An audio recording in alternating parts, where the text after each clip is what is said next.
flag is out. Larson to the inside. Slider across the nose. Can't get it done. We've got one upside down in a big way in turn 3 and 4 here on the final lap. And Larson was lining up a haymaker for all the marbles here on Monday night. 2-lap shootout to the finish. He fired off really well again. He goes to the high side. Here's the slider from Larson. Across, but Golubic keeps his foot in it down the back straightaway. Another slide job from Larson. Across the nose. Golubic doesn't get it turned under as well this time to the white flag, and Larson to the lead. Larson's going to run the slider line. Here comes Golubic lining him up for one final time. Into turns 3 and 4. Golubic to the bottom. Larson protects. Up the hill they go. Welcome back to the Chili Bowl. Larson steals it on Monday night.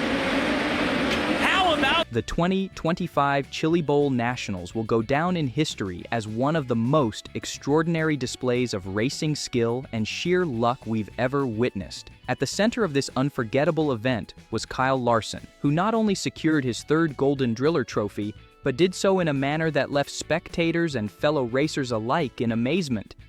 Kyle Larson, another Golden Driller, his 3rd this winter, right? You won 2 shootout drillers and now a Chili Bowl driller. A wild race that was, for sure.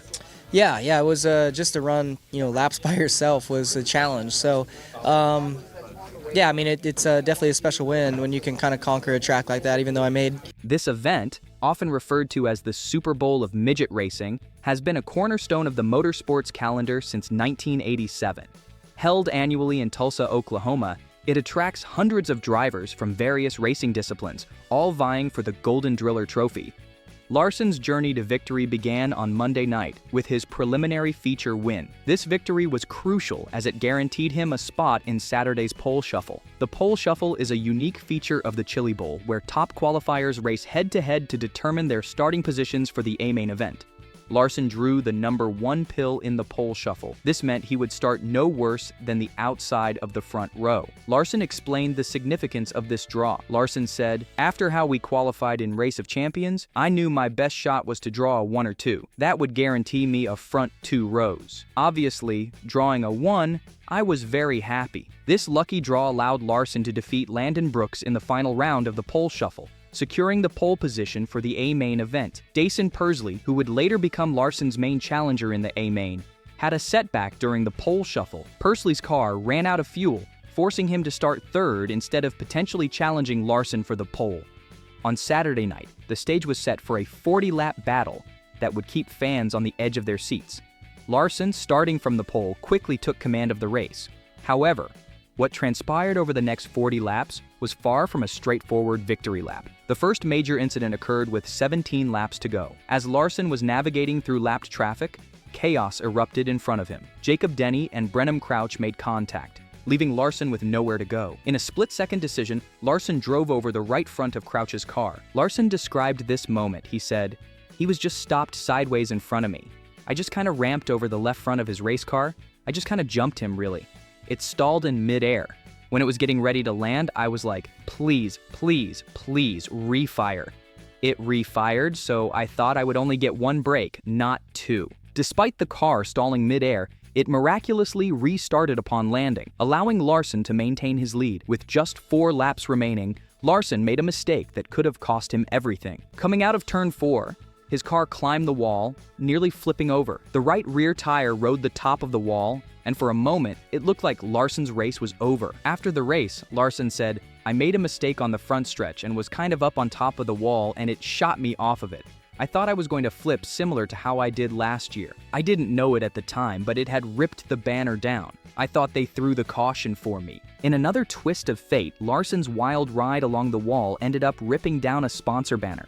This dislodged banner caused a caution flag, allowing Larson to maintain his position at the front of the pack. This incident sparked some controversy, with questions raised about whether Larson should have been penalized for causing the caution. However, the race officials decided to let the result stand. The reasoning behind this decision was twofold. Firstly, part of the banner was already on the track before Larson's incident. Secondly, other drivers had done similar things earlier in the week without penalty.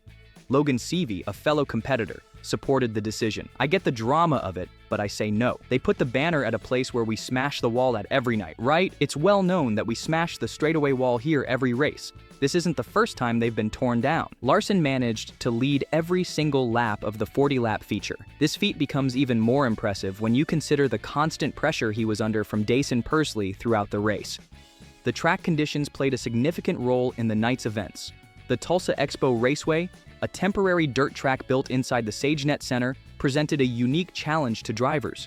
This year's track featured a cushion built right up against the wall, which played perfectly into Larson's high-line driving style.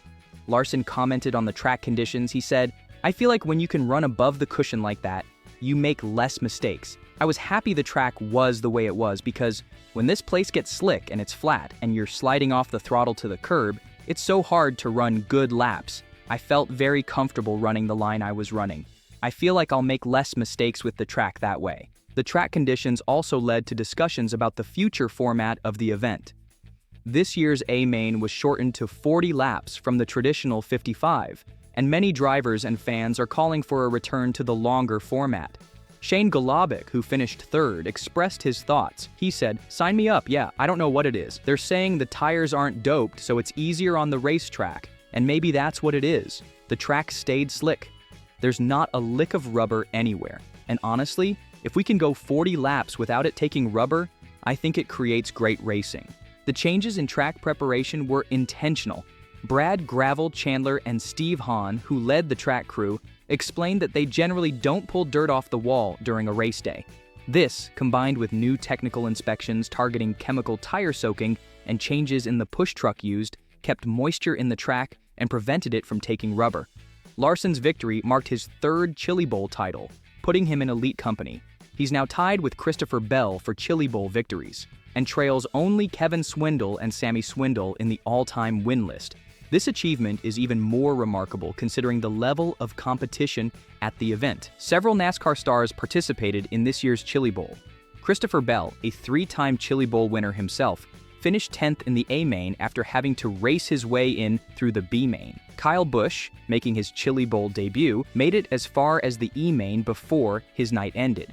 Ty Gibbs, another Chili Bowl rookie, won his G-Main before being eliminated in the F-Main. Kyle Busch, reflecting on his Chili Bowl experience, said, "Fun, it was good. It was definitely a learning experience. I just wanted to show a little bit better. I felt like my learning experience here in just the 40 laps that I got yesterday and today of running against the curb was a lot, and just need to understand that a little bit more on how to do that a little bit better and keep working at it." Chili Bowl is a place where the best of the best from various disciplines of racing come together to test their skills in equal machinery. And on this night, Kyle Larson proved once again why he's considered one of the most versatile and talented drivers of his generation. Larson's crew chief, Paul Silva, deserves significant credit for the victory.